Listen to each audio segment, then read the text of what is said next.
इस वक्त बड़ी खबर आ रही है बेंगलुरु से, जहां पर आरका अस्पताल में ऑक्सीजन की कमी से 2 मरीजों की मौत हो गई है। मरने वाले दोनों मरीज गंभीर हालत में थे। हादसे के थोड़ी ही देर के बाद ऑक्सीजन की सप्लाई को बहाल कर दिया गया, वरना कई और जिंदगियां भी जा सकती थी। हमारे सहयोगी निहाल किदवई हमारे साथ जुड़ गए। निहाल, आप बता रहे थे कि किस तरह से जो अस्पताल है उन्होंने अभिनेता सोनू सूद से भी मदद मांगी, क्योंकि कहीं ना कहीं हम देख रहे हैं कि अब लोगों का भरोसा प्रशासन और सरकार से उठता जा रहा है। क्या कुछ हुआ है आरका अस्पताल में? देखिए, आरका अस्पताल में सोमवार के दिन देर रात ऑक्सीजन की सप्लाई का प्रेशर कम हो गया, जिसकी वजह से वहां 46 के आसपास जो जानकारी हमें मिली है उसके मुताबिक कोविड के पेशेंट्स थे। उनमें से 2 जो काफी क्रिटिकल थे उनकी मौत हो गई। उसके बाद हालांकि इससे पहले ही आरका अस्पताल प्रशासन की तरफ से जो सरकार के जो ऑक्सीजन कोऑर्डिनेटर हैं जिला के और साथ ही साथ जो सप्लायर हैं उनसे भी आरका अस्पताल ने संपर्क किया था और पत्र लिख करके कहा था कि जल्द से जल्द ऑक्सीजन की सप्लाई बहाल की जाए, नहीं तो हालात बिगड़ सकते हैं, क्योंकि बहुत सारे मरीज जो हैं उस अस्पताल में वो क्रिटिकल हैं। लेकिन वक्त पर ऑक्सीजन की सप्लाई नहीं होने से क्या हुआ कि 2 मरीजों की मौत हो गई। लेकिन उसके थोड़ी देर बाद जो जानकारी हमें मिली है उसके मुताबिक वहां पर ऑक्सीजन की सप्लाई बहाल हो गई। लेकिन ये जो इलाका है वो यलहंका का इलाका उत्तरी बेंगलुरु में आता है। वहां के न्यू यलहंका टाउन के जो SHO हैं सूर्य नारायण, उनके बारे में कहा जाता है कि वो इस क्राइसिस की घड़ी में लोगों की बहुत बढ़ चढ़ कर मदद कर रहे हैं। और ऐसे में जब उनको पता चला कि एक अस्पताल में जो उनके जुरिस्डिक्शन में आता है वहां पर ऑक्सीजन की कमी हुई है, तो उन्होंने फौरन सोनू सूद को वीडियो कॉल के जरिए संपर्क किया और फिर सोनू सूद ने उन्हें भरोसा दिलाया कि जो जहां तक मदद होगी वो की जाएगी। हालांकि सोनू सूद की तरफ से भी मदद उस अस्पताल को मिली, ऑक्सीजन सिलेंडर की उनकी जो टीम है यहाँ पे उसने बहुत अच्छा काम किया। लेकिन साथ साथ ऑक्सीजन की सप्लाई दूसरे स्रोतों से भी अस्पताल को मिल चुका था और इसलिए बाकी जो मरीज थे उनको फिर ऑक्सीजन की सप्लाई में किसी तरह की कोई परेशानी नहीं। बहुत शुक्रिया निहाल इस तमाम जानकारी के लिए। तो सोनू सूद के बाद कुछ और लोगों ने भी मदद करी और प्रशासन की तरफ से भी मदद आई और अब आरका अस्पताल में ऑक्सीजन की कोई दिक्कत नहीं है।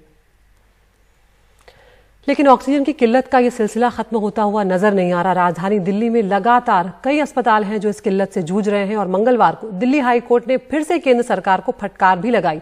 हाईकोर्ट ने नोटिस जारी करके पूछा कि 1 मई के हमारे आदेश का पालन न करने के लिए आप पर अवमानना की कार्रवाई क्यों न की जाए। दरअसल 1 मई को हाईकोर्ट ने केंद्र से कहा था कि दिल्ली को 490 मीट्रिक टन ऑक्सीजन दी जाए। सुप्रीम कोर्ट ने भी ऑक्सीजन देने का आदेश जारी किया था। अब हाईकोर्ट ने केंद्र सरकार के अधिकारियों को अदालत में उपस्थित रहने के निर्देश दिए हैं।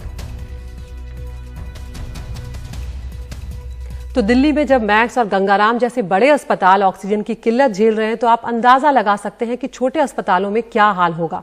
वहां मरीजों और उनके परिवार वालों को क्या कुछ झेलना पड़ रहा होगा। छोटे अस्पताल मरीजों को डिस्चार्ज कर दे रहे हैं और कुछ ने यह भी लिखवा लिया है कि अगर मरीज की मौत ऑक्सीजन की कमी से होती है तो उसकी जिम्मेदारी अस्पताल की नहीं होगी। हमारे सहयोगी सौरभ शुक्ला की ये रिपोर्ट। 70 साल के अरुण डालमिया अपनी गाड़ी में खाली सिलेंडर लिए ऑक्सीजन भरवाने के लिए दर दर भटक रहे हैं। उनकी पत्नी दिल्ली के सामा अस्पताल में भर्ती हैं, जहां ऑक्सीजन खत्म होने को है। अरुण डालमिया से अस्पताल ने अंडरटेकिंग ले ली है कि अगर उनकी पत्नी की मौत ऑक्सीजन की कमी से होती है तो अस्पताल की जिम्मेदारी नहीं होगी। सामा अस्पताल ने बाहर अपने डिजिटल बोर्ड पर लिख भी रखा है कि अस्पताल में ऑक्सीजन की जबरदस्त किल्लत है, इसलिए नए मरीज नहीं भर्ती कर रहे। सामा अस्पताल में 31 कोरोना के मरीज ऑक्सीजन पर हैं। कल परसों से ऑक्सीजन की बहुत भारी मात्रा में कमी है। इन्होंने हम लोग से सेल्फ डिक्लेरेशन साइन कराया है। रोज एक सेल्फ डिक्लेरेशन साइन कराते हैं कि ये लिखवाते हैं कि ऑक्सीजन की कमी के कारण यदि आपका पेशेंट मरता है उसकी जिम्मेदारी हमारी नहीं है, आप चाहो तो अपने पेशेंट को लेके जा सकते हैं। दिल्ली के सभी छोटे अस्पतालों में कमोबेश यही हालात हैं। दिल्ली के जसोला का ये कालिंदी अस्पताल पिछले कई दिनों से ऑक्सीजन की समस्या से जूझ रहा है। मंगलवार को भी ऑक्सीजन लेने गई गाड़ी खाली लौटी है। जहां से दिल्ली सरकार ने इन्हें ऑक्सीजन लेने के लिए कहा था, वहां इन्हें ऑक्सीजन नहीं मिली। पिछले 2 दिनों में यहां भर्ती ज्यादातर मरीजों को ये लोग डिस्चार्ज कर चुके हैं। पिछले 1 हफ्ते से सिर्फ ऑक्सीजन सिलेंडर के लिए पर्सनल किसी के घर से ला करके कहीं से 4 सिलेंडर जोड़ करके कहीं से 10 सिलेंडर 5 करके जो गवर्नमेंट ने हमें जो एलोकेट किया जो जगह वहाँ भी पिछले 3 दिनों से सिलेंडर बिल्कुल नहीं मिल पा रही है। जब भी जो पेशेंट को डिस्चार्ज के लिए हम लोग कहते हैं कि भाई ऑक्सीजन की काफ़ी क्राइसिस है, वो सिर्फ रोने लगते हैं। ये बोलते हैं कि डॉक्टर साहब आपने जो यहाँ किया, यहाँ तक आप लाए, अगर मुझे आप डिस्चार्ज कर दोगे तो मैं घर पे ऑक्सीजन 1 सिलेंडर भी नहीं जुड़ा पाऊंगा। और हम डॉक्टर आज के दिन में सिर्फ ऑक्सीजन को ही मुहैया कराने में लगे हुए हैं। दिल्ली सरकार ने मंगलवार को अपना ऑक्सीजन बुलेटिन जारी किया है, जिसके मुताबिक दिल्ली को जरूरी ऑक्सीजन का मात्र 44% ही दिया जा रहा है। दिल्ली सरकार के मुताबिक दिल्ली को हर रोज 976 मीट्रिक टन ऑक्सीजन चाहिए, जिसमें मात्र 433 मीट्रिक टन की आपूर्ति की गई है। दिल्ली में 40 से ज्यादा अस्पतालों में ऑक्सीजन की किल्लत है।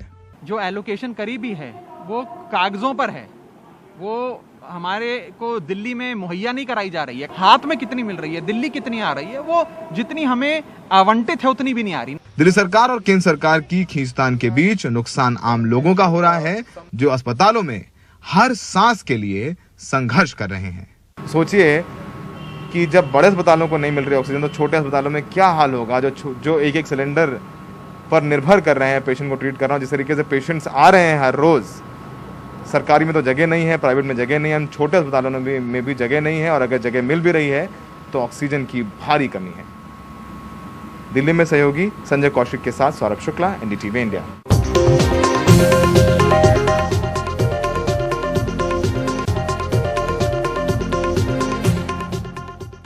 ऑक्सीजन कॉन्सेंट्रेटर की मांग लगातार बढ़ती जा रही है। बड़ी संख्या में मरीजों को घरों में ही इलाज करवाना पड़ रहा है और उसकी वजह है अस्पताल में बेड की किल्लत। घर पर ऑक्सीजन लेवल कम होने पर सिलेंडर या कॉन्सेंट्रेटर की जरूरत पड़ती है, लेकिन जैसे जैसे कॉन्सेंट्रेटर की जरूरत बढ़ती जा रही है, मांग बढ़ती जा रही है, उसका मिलना उतना ही मुश्किल साबित हो रहा है।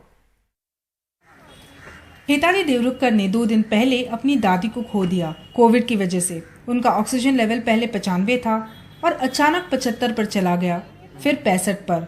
जब तक उनको अस्पताल ले जाया जाता, दादी नहीं रही। अब हेताली को अपनी नानी की फिक्र है, जो 82 साल की है, जिनको फेफड़ों की समस्या है और वो फिलहाल बाईपैप मशीन पर है, जो कि आईसीयू में इस्तेमाल की जाती है। अब हेताली ऑक्सीजन कॉन्सेंट्रेटर ढूंढ रही है। मैं अब भी खोज रही हूँ, पता करूंगी। हम बस तैयार रहना चाहते हैं, मैं कोई चांस नहीं लेना चाहती। राजेश बजाज मीरा भाईंदर के सर्जिकल उपकरणों की दुकान चलाते हैं, मुंबई से 45 किलोमीटर दूर। वो ऑक्सीजन कॉन्सेंट्रेटर की तलाश में दक्षिण मुंबई के दवा बाजार तक आए हैं। उनका कहना है 5-6 दुकानों को छानने के बाद भी उन्हें नहीं मिला। ऑक्सीजन कॉन्सेंट्रेटर का इस्तेमाल घरों पर हो सकता है। लोगों को प्रकाश में कोई भी शॉप के अंदर में वहाँ पे ऑक्सीजन कॉन्सेंट्रेटर है नहीं, तो पर्सनली लेवल पे मैं आज यहाँ पर लेने आया हूँ कि if I can get it out, तो मैं वहाँ पर हॉस्पिटल्स के अंदर में जहाँ पर भी ऑक्सीजन कॉन्सेंट्रेटर की ज़रूरत है, मैं वहाँ पर उसको वर्कआउट करवा सकता हूँ। दवा बाजार में रौनक इंटरनेशनल शॉप के मालिक राजेश सराया हमें अपने मोबाइल पर ये कैटलॉग दिखाते हैं और बताते हैं कि वो चीन से मंगा रहे हैं। उन्हें आने वाले दिनों में 50 कॉन्सेंट्रेटर मिलने की उम्मीद है, लेकिन उनका कहना है कि मांग बहुत ज्यादा है। रोज 50 से 60 फोन आते हैं। पहले ये आसानी से मिल जाता था, लेकिन अब चीन ने सप्लाई रोक दी है, इसलिए अब इसकी कमी हो गई है। लेकिन अब उन्होंने फिर से सप्लाई खोल दी है। इस कोविड काल में दाम भी आसमान छूने लगे हैं। सप्लायरों के मुताबिक अब 5 लीटर का कॉन्सेंट्रेटर 45,000 से 50,000 के बीच बिक रहा है, जबकि 10 लीटर का नॉन ब्रांडेड कॉन्सेंट्रेटर 90,000 में बिक रहा है और ब्रांडेड कॉन्सेंट्रेटर 1 लाख से 1.5 लाख तक में। ये हाल तब है जब सरकार ने कॉन्सेंट्रेटर पर जीएसटी घटाकर 28% से 12% कर दी है। अब नए दर 30 जून तक रहेंगे। तो मैं इसको ब्लैक मार्केटिंग तो नहीं कहूँगा इसमें मेजरली, क्योंकि इसमें कोई एमआरपी तो है नहीं सेंटर में कि आप इसके ऊपर नहीं, या गवर्नमेंट ने कोई कैप तो लगाया है नहीं, राइट। तो इसमें यही है कि डिमांड एंड सप्लाई है। जिसके पास जो 1-2 पीस बच गया है, उनको जिसकी ज्यादा कीमत मिल जाए उसमें वो बेच रहे हैं। भले ही मुंबई में कुछ दिनों से केसेस कम होते नजर आ रहे हैं, लेकिन लोगों में अभी भी घबराहट है और इसीलिए ऑक्सीजन कॉन्सेंट्रेटर्स की डिमांड बढ़ गई है। लेकिन मार्केट में सप्लाई नहीं होने के कारण कीमतें आसमान छू रही है। मुंबई से प्रवीण जी रोहित के साथ पूर्वा चिटनेस, एनडीटीवी इंडिया।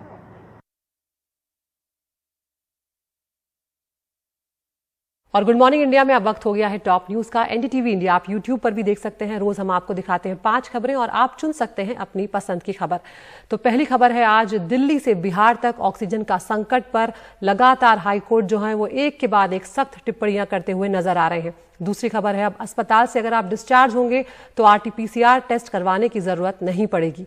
तीसरी खबर है उत्तर प्रदेश के पंचायत चुनाव में अयोध्या से काशी तक बीजेपी के उम्मीदवार पस्त नजर आ रहे हैं।